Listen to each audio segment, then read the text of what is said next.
Ecco, il collegamento con Venezia è pronto, ci portiamo dunque nell'ufficio dell'assessore alla mobilità regionale Renato Chisso. A lei la linea, assessore.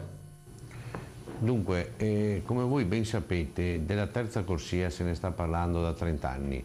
Interessa questo tratto di autostrada che in questi anni è andato a dimostrare come dire, la limitatezza, le code che troviamo lì, soprattutto nel periodo estivo, sono del tutto evidenti, ma soprattutto è del tutto evidente la pericolosità di quel tratto. Non manca periodo in cui non ci siano incidenti anche mortali, quindi c'è la necessità di intervenire sulla terza corsia, fare questa benedetta terza corsia, perché il corridoio principale nel trasferimento est-ovest.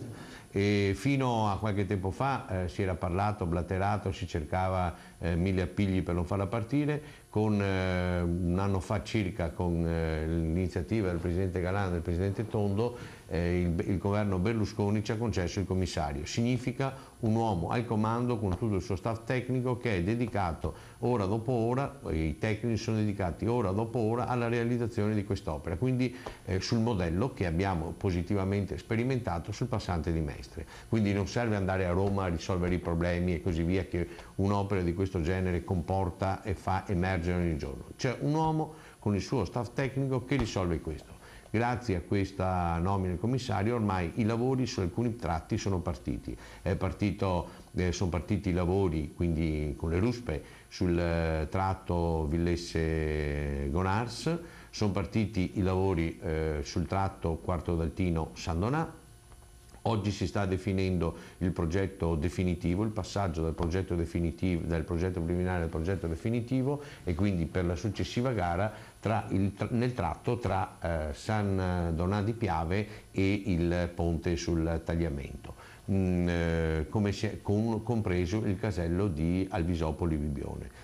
Su questo molti dicono che quest'opera è calata dall'alto. Calata dall'alto cosa? Qui non si tratta di fare l'opera in un territorio particolarmente, è un territorio particolarmente bello, però non si deve decidere se farla da una parte o dall'altra, la si fa in allargamento dell'attuale sede, con una corsia a nord e una corsia a sud, quindi è molto definita l'opera.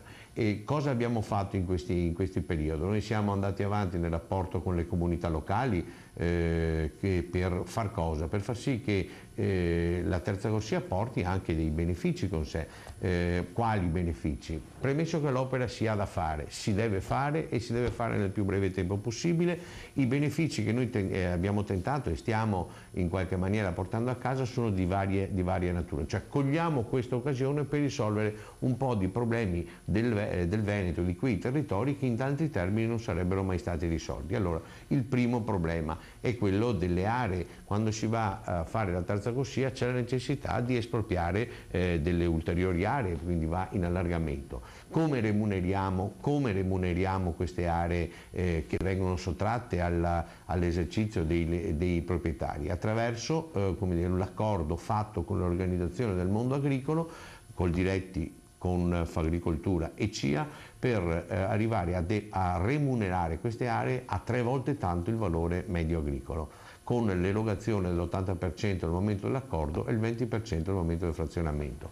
Per quei pochi immobili che devono essere abbattuti, pochissimi immobili che devono essere abbattuti, viene riconosciuto il valore di mercato, non il valore storico, il valore di mercato, quindi hanno la possibilità, coloro i quali sono interessati, di mettersi, cioè di acquistarne o costruirsi una nuova alloggio, una nuova casa. Questo è il primo per quanto riguarda la questione degli espropri. Poi ci sono tutta un'altra serie di pacchetti. Il primo è quello della realizzazione, come avete visto in questi giorni, del nuovo casello di San Stino di Livenza, spostato più verso ad est, che permette di far evitare il traffico turistico, soprattutto turistico, ma anche quello pesante, far sì che eviti nel trasferimento il centro di San Stino di Livenza, quindi spostandolo più ad est si ricava una direttissima tra il nuovo casello e poi la Triestina, anche per il traffico verso le spiagge, evitando il centro di